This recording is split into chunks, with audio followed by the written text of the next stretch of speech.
Aloha everyone. If you saw part 2 of my budget dream camera build, you may recall that I mentioned struggling with composition using the 24mm Sony G prime lens. If you haven't seen that video yet, I'll post a link to it here. In that video, I also mentioned that my usual go-to prime lens is a 50mm 1.8. So I was considering buying a matching 50mm Sony G prime lens to go with my 24mm lens. However, when I added up the cost, it came very close to the new Sony 24 to 50mm f2.8. Okay, future editor here. It just so happened that the weekend I was putting this together, the Sony lenses went on sale. So the cost of the 24mm and the 50mm would be exactly the same as the 24 to 50mm f2.8 lens. On the one hand, that lens would cover most of the popular prime lens focal lengths, like 24, 28, 35, 40 and 50, in one relatively fast, compact zoom lens. However, at a cost of $1,100, it kind of takes the budget out of the budget build.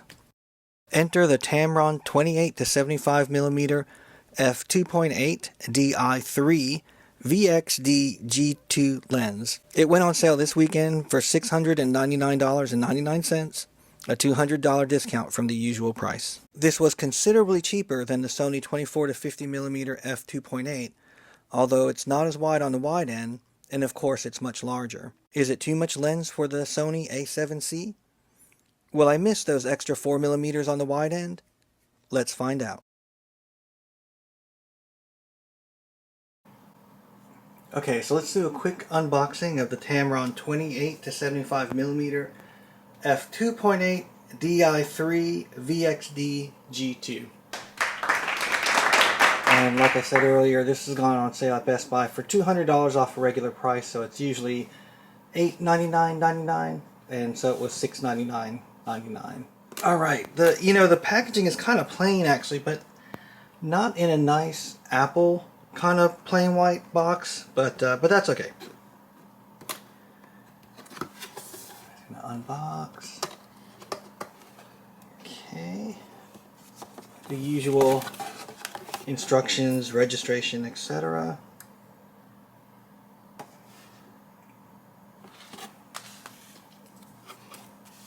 Let's see, nothing else on the top here.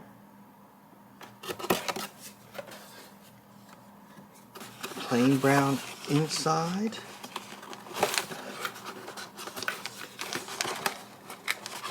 Oh, I see. Okay, and then it looks like the lens just lifts out. Okay.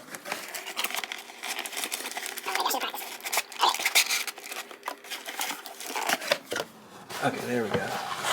Let's put this aside.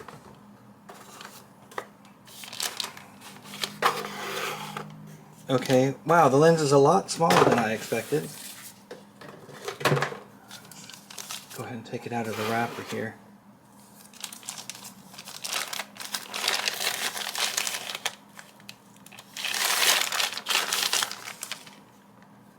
Okay, initial impressions, it's smaller than I thought it would be, but it actually feels heavier than I thought it would be. And then once again, being a Canon shooter, I really appreciate that it comes with a lens hood, so you don't have to pay extra for that. It is, I don't know, feels like a combination maybe of plastic and metal. There's no aperture ring, but there is I guess a zoom ring here, which I know a lot of folks were saying it's kind of unusual that the zoom is out here and the focus is here. I mean, for most zoom lenses, right, it's opposite. You want to have the zoom ring closer to the body, but I'm sure they have their reasons for doing that. There is one, I guess, function button here. Okay, yeah, that looks like it. Just one function button. There is a USB-C port here. That is for firmware updates. And also, I guess they have a program where you can customize certain things like whether or not the focus ring is linear, I think the distance of the throw, and then of course programming what this button here does. Now, interestingly, this is a weather sealed, or I should say a moisture sealed design, including the USB-C port. But I know for me, because I'm on the beach a lot with sand, I think I'll probably wind up putting like some electrical tape here and trying to block that off. Okay, now I'm really curious because my usual go-to lens for my Canon setup is the 24-105 f4L lens. So let's see how they stack up against each other. Okay, so this is the L lens. I'm just going to try and make it. Okay, so surprisingly the L is a little bit shorter, but it is an f4 versus a f2.8. But I will tell you, this lens is considerably heavier. I mean, I can tell, even holding it in my dominant hand, I can tell that this is much, much heavier than the 28-75. It looks like the diameter is larger too, although I kind of thought they were the same diameter, but the 105 is much larger.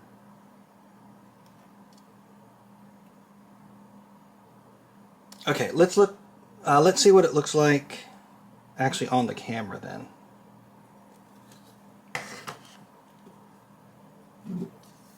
Alright, so this is our current build here.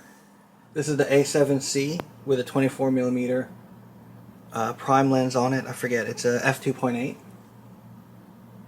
That's what it looks like with it on currently. So I'm going to stop the camera now and let's go ahead and see what it looks like with the 28-75. Okay, so this is what it looks like actually on the A7C. Yeah, it does look a little bit strange. I mean, it does seem kind of long for the body. But I have to say, because the lens is so light, it actually doesn't feel that bad in hand. And you do have the benefit of having an f2.8 aperture, which is reasonably fast.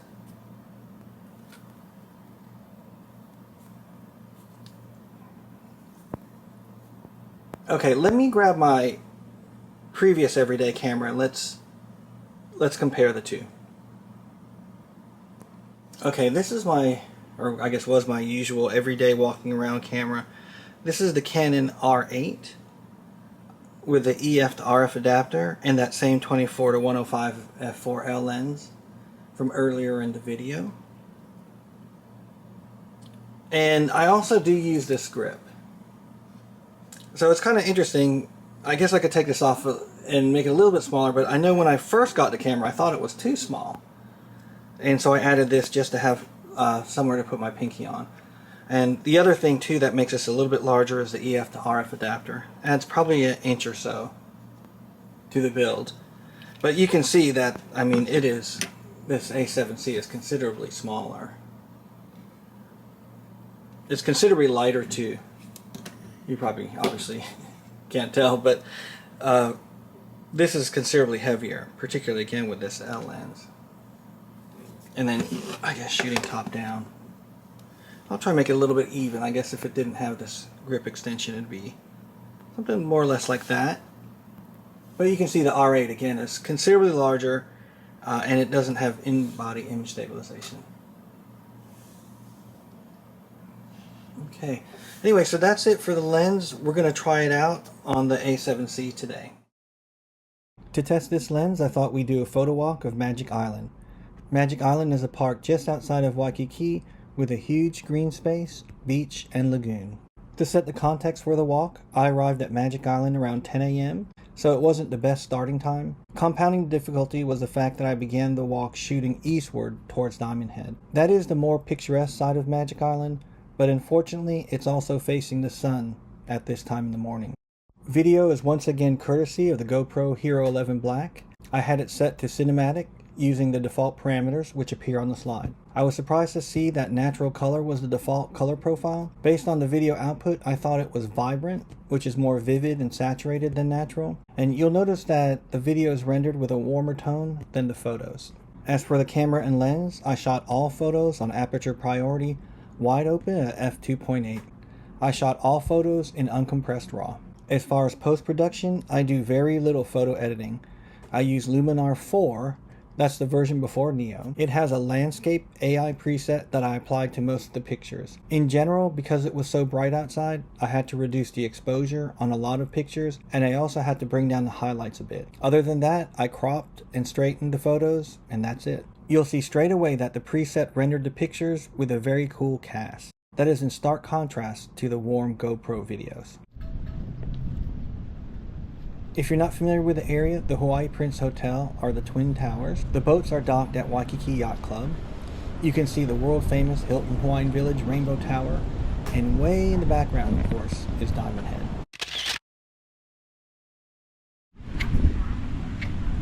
Now, we did get lucky in that a canoe race or practice was finishing up, so it gave us an opportunity to take a few interesting photos.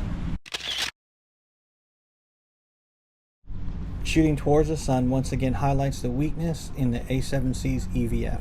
When I was looking through the viewfinder taking this picture, I was seeing essentially nothing. I mean, there was no color, no contrast. In fact, it reminded me of the old tube-based televisions when they weren't getting a signal. It was just a screen full of static.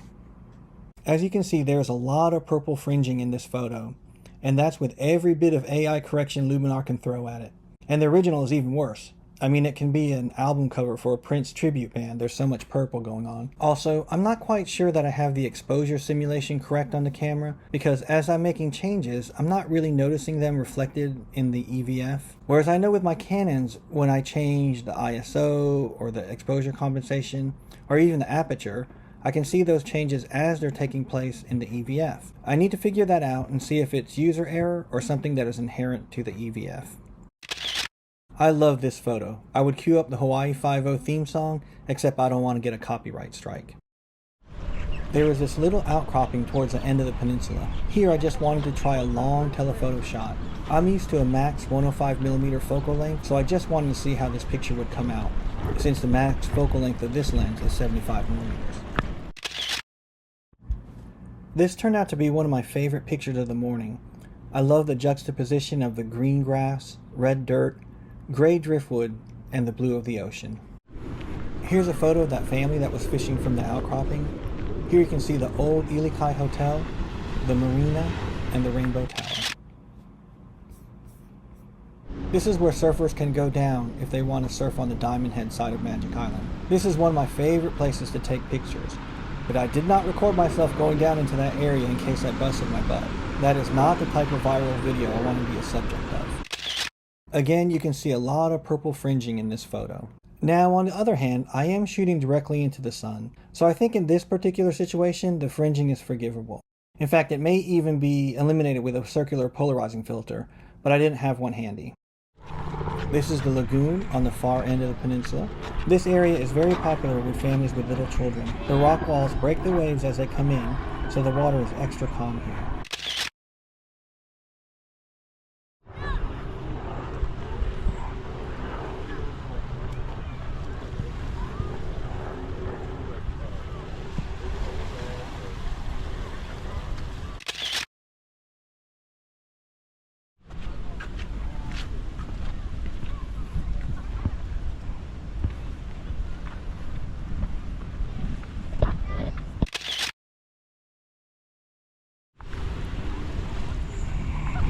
Everyone say aloha.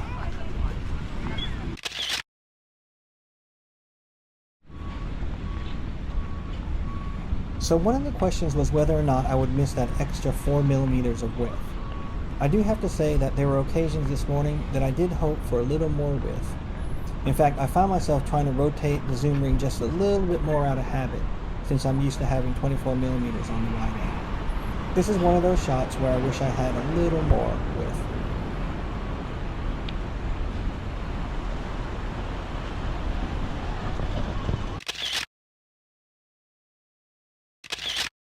Now, looking back at the lifeguard station, I believe this is as wide as the lens would go. In this zoom shot, I must have had digital zoom on because I noticed the focal length in the EXIF data was greater than 75mm. So this shot is a good bit longer than the optical limits of the lens. However, it still looks good without an appreciable loss of image quality. In part 1 of the build, I kept mentioning which lenses and which bodies were weather sealed, and this is one of the reasons why here. Road waves have killed a camera and a cell phone of mine in the past.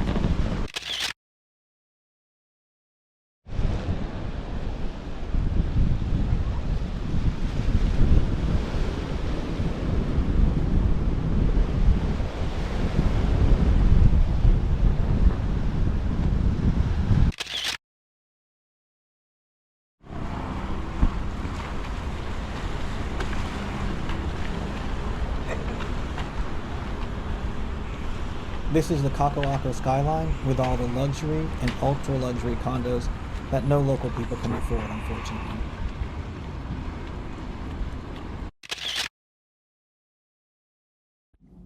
Okay, I'm going to insert some video that was taken on the A7C now. To me, this panning shot looks too jittery to use in a professional presentation. However, I think the audio is pretty good. I don't know if the A7C has wind reduction, or even if it does, I don't know that it's turned on. But I was not using a dead mouse or anything like that, and I think the audio is pretty good.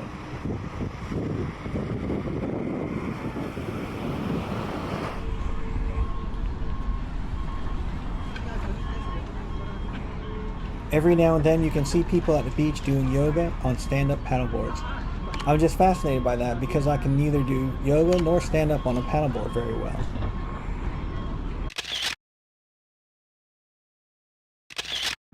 And now a handstand on the paddleboard. Now that's just showing off. We used to have a huge market for wedding photography on Oahu, but needless to say, it cooled down during COVID. I'm not exactly sure if the industry ever bounced back. This is another one of my favorite pictures of the day. I just love the contrast between the bride in her wedding gown and the local wahine in their bathing suits with their boards.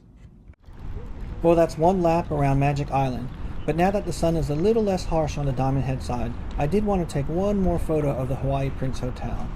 If you view it at a certain angle, you can actually see this other building poking out between the two towers. I just love that shot. And here's one last one of the Rainbow Tower.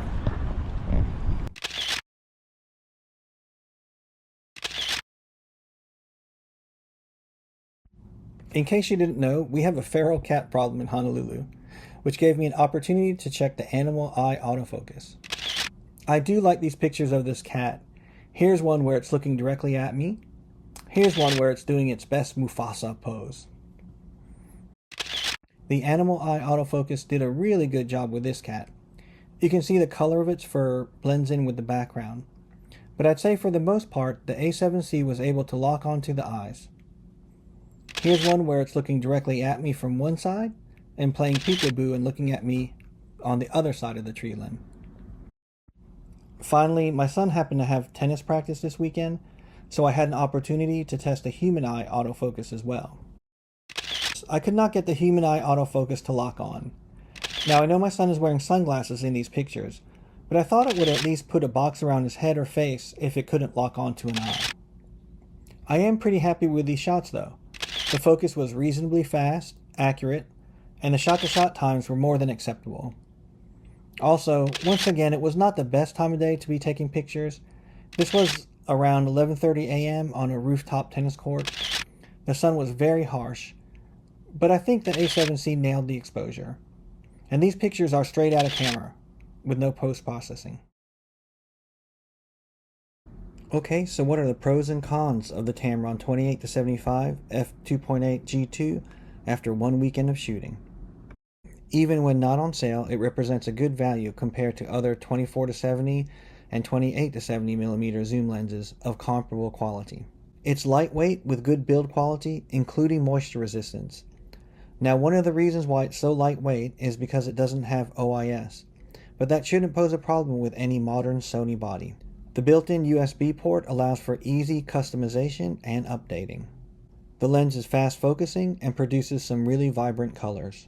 Finally, it's relatively compact given the build quality and zoom range. Cons. I had to really nitpick to find cons of this lens. My photos displayed a lot of color fringing. I'm not sure if that's because of the lens, the sun, or the fact that I was shooting towards bright water. I'm also wondering if a CPF could fix this issue very easily. I could not get the human eye autofocus to lock on a moving subject. This is probably due to the camera itself though, as the camera employs an early version of human eye AF. The lens does not have an aperture ring. This seems to be part of Tamron's design language, as I don't recall even their prime lenses having aperture rings. As mentioned before, the lens does not have OIS. This may be a con if you own an older Sony body. Although lightweight, the lens borders on being too lengthy for EDC on a compact body, but I guess that's a matter of opinion. Finally, as a Canon shooter, I find that ergos need some getting used to.